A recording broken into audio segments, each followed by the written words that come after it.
Okay, I think overall we're very glad to have participated and attended this event as observers.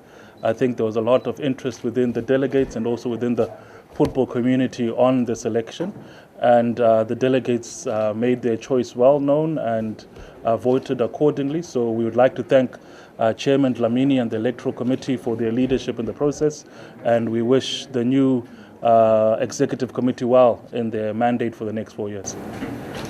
Another one?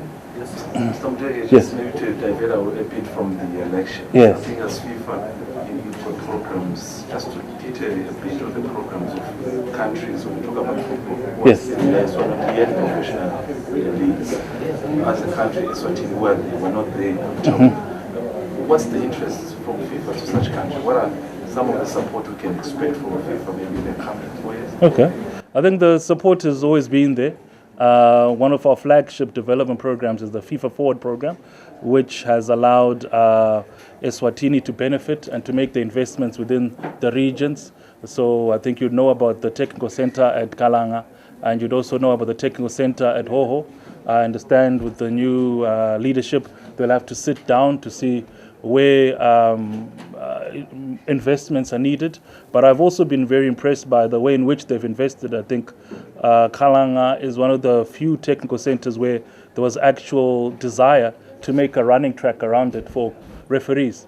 So when we host referees, when we have a course, we've got somewhere where we can do the testing for the referees. And I think that just represents the holistic approach that they're taking, and we're ready to support them. There are other initiatives that they're doing, even at the technical center here, with the talent development scheme. So it's a program that we've launched to give every talent a chance and to give countries such as Eswatini a fighting chance to do well on the pitch. We've got the FIFA Women's Football Development Program. So there are various programs that are there. I'm glad that Eswatini has been benefiting from this program, and we look forward to continuing with them with the new elected leadership, so we do things better and with a greater impact. That's one from me, Mr. Shimon. I don't know if I'm just thinking deep now, but how far does FIFA allows the Football Association to actually go into details when it comes to even club football? I know at the end of it all, if it's football, FIFA will be concerned, will be interested in that. We have a situation, I'd say, in the country where probably the best teams in the land, they are infighting in the teams.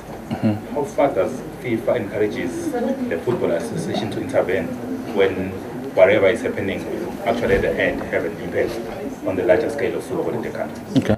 I don't have the specific details of the case that you're referring to, but football runs under the mandate of the Football Association. So the Football Association puts in rules in place, whether it's club licensing, whether it's regarding the transfer of players, whether it's through platforms such as the ones offered by FIFA in FIFA Connect, and they oversee and provide a conducive environment for every football club to try and prosper.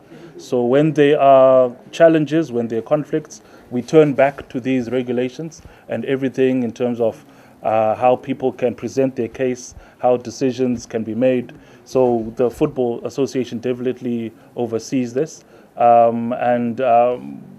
will also be looking for ways in which we can support Eswatini Football Association in professionalizing football, even at a club level, within Eswatini, and it's something that we're keen to engage them on as soon as we have interaction with the new executive. Okay, last one. Eswatini has been playing for the past 5 years. They've been playing outside in the country because we don't have a stadium that is of CAF standard. So members of parliament, they've been asking if EFA can improvise and take the money which they invest in the technical centers to build one stadium. As FIFA, is that possible? So I think I'm aware of the issue in terms of the homologation of stadiums and the certification of stadiums. It's something that a lot of our member associations are working on. It's something that is necessary for them to meet the regulations so that football is played in a safe environment. Football is played in an attractive environment where you want to be there because the seating is correct, because everything that's expected in a modern football stadium is there. And I'm glad that the Eswatini Football Association, I think they've been engaging with CAF recently in terms of getting an approval for their stadium. And from what I understand, this has been granted, albeit on a temporary basis.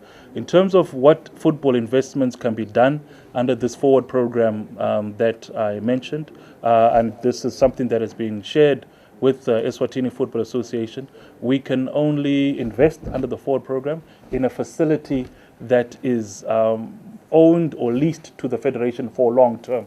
So we can't invest in something that the Football Association cannot guarantee that tomorrow they'll play. It's something that they should be assured that for the next 20 years at least, they have access to it, and there's an agreement with the local authority on that. Regarding building new stadiums, I'm sure that you'd understand that with the standards that are needed, maybe that might be something that is quite expensive. But should there be any interest for the government to approach the EFA as well as ourselves to look at solutions, it's something that we'll always welcome and we'll engage them so we find solutions for the federation.